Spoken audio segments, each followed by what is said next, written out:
Hello viewers, இன்னைக்கு நம்ம பார்க்க போறது ஒன் பீஸ் எபிசோட் 880 பார்ட் 1.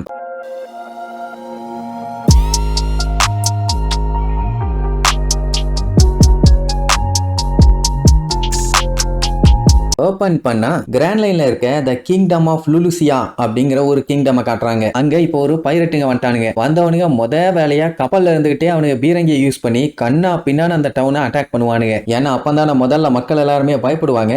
அப்படியே அட்டாக் பண்ணி அவங்க பயந்து வரதை பார்த்த உடனே அதுக்கப்புறம் தான் அட்டாக் பண்றதுக்காக உள்ளே இறங்குவானுங்க. அவங்களோட கோல் காசு, அங்க இருக்க கூட்ஸ். நேவி ஆளுங்க இவங்களுக்கு ஹெல்ப் பண்ணுவாங்கன்னு பார்த்தா ஒன்னும் இல்ல. ஏன்னா அவனுங்க முதல்ல காலி பண்ணதே நேவியோட கப்பலை தான். அவங்க கப்பல்ல இருந்த அத்தனை பேரையும் காலி பண்ணியாச்சு. அண்ட் எப்படியும் மிச்ச சொச்ச நேவி ஆளுங்க இருப்பானுங்கல்ல, அவங்க எல்லாத்தையுமே வெட்டி வீசிட்டானுங்க. இவ்வளவு தைரியமா எப்படி இப்படி ஒரு கிங்டம்குள்ள வரானுங்கன்னா, இந்த நாட்டோட கிங் ரெவரிக்கு போயிட்டான். அவன் மட்டும் போனா பரவாயில்ல, அந்த கிங்கோட சேஃப்டிக்காண்டி இங்க இருக்க சோல்ஜர்ஸ் எல்லாத்தையும் அள்ளிட்டு போயிட்டான். அதனால இந்த கண்ட்ரியை பாதுகாக்க யாருமே இல்ல. சோ ஈஸியா டார்கெட் பண்ணி காசு, தங்கம், வைரம்னு எது கிடைச்சாலும் ஆட்டையை போட்டுக்கலாமே. வந்தவன் நான் பிளாக் பியர்டோட ஆளு, அவர் ஒன் ஆஃப் த எம்பரர். என் மேல கை வைக்கிறதும் ஒண்ணு, அவர் மேல கை வைக்கிறதும் ஒண்ணு. நான் தான் பீச் பியர்டு அப்படி இப்படின்ட்டு ஓவரா சீன் போடுவான். ஆனா பவுண்டி பாத்தீங்கன்னா வெறும் 52 மில்லியன். பொடி பாத்தீங்கன்னா சீன் போடுறதுக்காண்டி பிளாக் பியர்டோட வச்சிருப்பான். அவரு மேல பயம் இருந்தா ஒழுங்கா காசெல்லாம் கொடுத்துருங்கடான்னு சொல்லி அந்த ஊர்ல இருக்க மக்கள் எல்லாத்தையுமே போட்டு பொல்லன்னு பொல்லந்து கட்டுவாங்க. எனக்கு தெரிஞ்ச வரைக்கும் பிளாக் பியர்டு இந்த மாதிரி சப்ப வேலையெல்லாம் பாக்குற ஆளுகளை கைக்குள்ள வச்சுக்கவே மாட்டான்.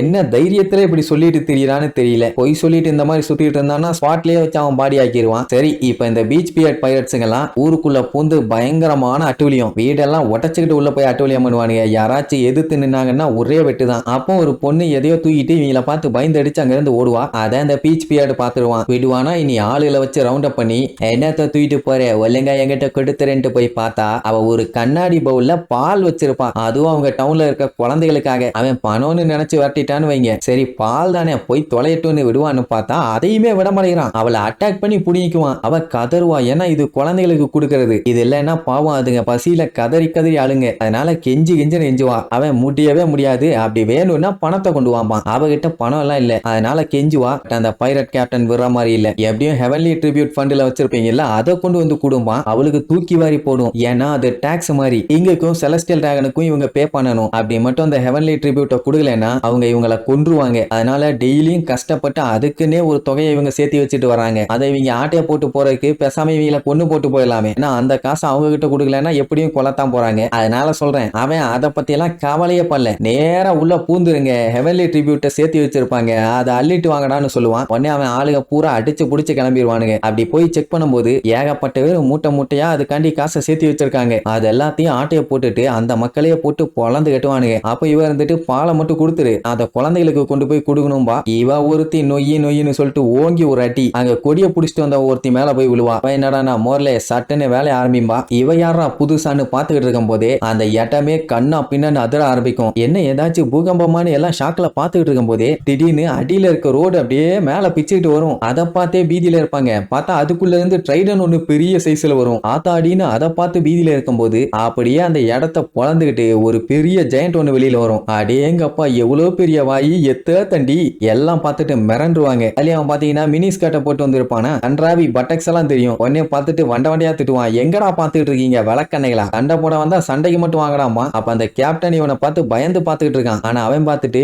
என்ன நான் அவ்வளவு அழகாவா இருக்கேன், என்னைய பார்த்து அட்ராக்ட் ஆயிட்டியான்னு கேட்பான். டேய் மனசாட்சி இருக்காடா உனக்கு, எப்படா இப்படி ஒரு வார்த்தையை பேசுவ, சடனா இப்படி ஒரு முரட்டு பீஸ் வந்துச்சுன்னா பார்த்து ஷாக்காக தான்டா செய்வாங்க. அதுக்குள்ள ஒரு வயசானவனை பார்த்து நீ வாயில வந்ததெல்லாம் பேசிட்டு இருக்க, ஒப்ப மவனே குறுக்க வந்து எகத்தாளமா பண்ணிட்டு இருக்கேன்னு சொல்லி அவன் ஆளுல விட்டு சுட விட்டுருவான். ஆனா அந்த ஜெயண்ட் என்ன பண்ணும், கீழே இருக்க கல் எல்லாத்தையுமே ஏதோ துணி மாதிரி குத்தி எல்லாத்தையுமே அடிச்சு தெரிய விட்டுட்டு இருப்பான். அந்த ஜெயண்ட் டைரக்டா அடிச்சாலே எல்லாம் காலி. ஆனா அப்படி டைரக்டா அடிக்க மாட்டான். இங்க மக்கள் எல்லாத்துக்குமே பயங்கரமான ஷாக்கு. ஏன்னா பூமிக்கடியில இருந்து இப்படி ஒரு ஜெயண்ட் வந்து இதுவரைக்கும் யாரும் பார்த்தது இல்ல. அண்ட் இந்த மாதிரி ஒருத்தனையும் பார்த்தது இல்ல. யாரா இருக்கும்னு ஒரே குழப்பம். இங்க இவனுங்க எல்லாம் மண்டையை பிச்சுக்கிட்டு இருக்கானுங்க. ஏன்னா தரைய குத்தி அட்டாக் பண்ணிட்டு இருக்கான்ல. கேப்டன் பார்த்துட்டு கண்டிப்பா இவன் டெவில் ஃப்ரூட்டை சாப்பிட்டவனா தான் இருக்கணும், கேர்ஃபுல்லா இருங்கன்னு சொல்லி எஸ்கேப் ஆகி ஓடிட்டு இருப்பான். அப்ப அந்த ரெட் பிளாக் வச்சிருக்கவ மக்களை பார்த்து வண்டையா திட்டுவா. ஏன்டா இன்னும் இப்படியே இருக்கீங்கன்னு. அவங்களால என்னதான் பண்ண முடியும், சாதாரண பொதுமக்கள் இந்த மாதிரி பஞ்சாயத்தெல்லாம் நேவி ஆளுக பாத்துக்குவாங்கன்னு நம்பி இருந்தாங்க. ஆனா அவங்களையே படுக போட்டு வாயில பால ஊத்திட்டானுங்களே. அந்த டைம் திடீர்னு இன்னொருத்தன் பறந்து வருவான். இருப்பான். அவன் அந்த ஜெயண்ட் கிட்ட ஏதோ ஃப்ரெண்டு மாதிரி பேசிட்டு இருப்பான். என்ன நடக்குதுன்னு பாத்துட்டு இருக்கும் போதே திடீர்னு அந்த கருப்பு காக்கா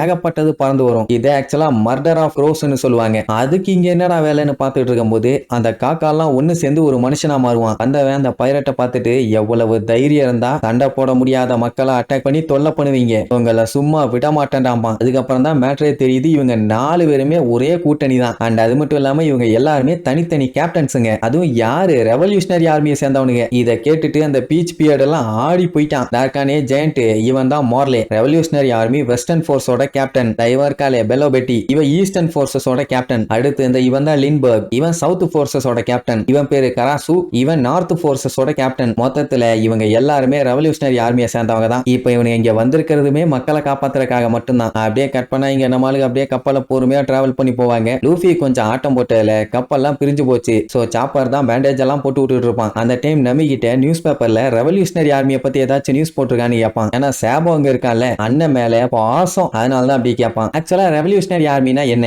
அது ஒரு மிஸ்டீரியஸான ஆர்கனைசேஷன். ரொம்ப ரொம்ப சீக்கிரட்டா வேர்ல்டு கவர்மெண்ட்டை காலி பண்றதுக்காகவே வேலை பார்த்துட்டு இருக்காங்க. அவங்களோட ஒரே மோட்டோ, கோல், குறிக்கோள் எல்லாமே என்னன்னா இந்த செலஸ்டியல் டிராகன் பெரிய பெரிய அதிகாரிங்க கிட்ட எல்லாம் மாட்டிட்டு இருக்காங்க இல்லையே மக்கள், அவங்க எல்லாத்தையுமே இந்த பஞ்சாயத்துல இருந்து காப்பாத்துறது மட்டும்தான். உலகம் பூரா இருக்கிற ரெவல்யூஷனரி ஆர்மியோட லீடர் யாருன்னு கேட்டா நம்ம மங்கி டி டிராகன். சாபோ தான் இப்ப ரெவல்யூஷனரி ஆர்மில சீஃப் ஆஃப் ஸ்டாஃப். பையன் பாத்தீங்கன்னா இப்ப பெரிய பொசிஷன்ல இருக்கான். சோ அவனை பத்தி ஏதாச்சும் தெரியுமான்னு பார்த்தா அந்த மாதிரி நியூஸ் பேப்பர்ல எதுவுமே போடல. கடைசியா வந்த நியூஸ் அந்த ரெவல்யூஷனரி ஆர்மியோட ஜெனரல் ஹெட் குவார்டர்ஸையே மொத்தமா காலி பண்ணிட்டாங்க. லூஃபிக்கு அந்த டைம்லயும் அவங்க அப்பாவை நினைச்சலாம் கவலை இல்ல, அவன் அண்ணன் சாபோவை நினைச்சு மட்டும்தான். சரி நிஜமா ரெவல்யூஷனரி ஆர்மிக்கு என்னதான் ஆச்சுன்னு பார்த்தா ஒன்னும் ஆகல. அவங்க அங்க இருந்து தப்பிச்சு நேரா கமபகா கிங்டம்க்கு போயிட்டாங்க. ஏன்னா அங்கதான் இப்ப டாப் ஆபீசர்ஸோட மீட்டிங். வால்டிகோல பஞ்சாயத்து ஆனதுனால ஹெட் குவார்டர்ஸ் இப்ப இங்க மாத்திட்டாங்க. எப்படி இவங்க பேசிட்டே வருவாங்க. இவங்களை வெல்கம் பண்றது பாத்தீங்கன்னா இவான் தான். வந்தவொடனே டிராகன் கேட்ட முத கேள்வி சீஃப் ஆஃப் ஸ்டாஃப் எங்க, ஏன்னா இது முக்கியமான மீட்டிங், இந்த டைம்ல அவன் இங்க இருக்கணும். எங்க போனான்னு பார்த்தா சாபோ ஜம்முன்னு படுத்து கிடந்து நியூஸ் பேப்பர் வாச்சிட்டு இருப்பான். அவனுக்கு லூஃபி இப்ப பெரிய லெவல் ஆன உடனே சந்தோஷம் தாங்க முடியல. சரி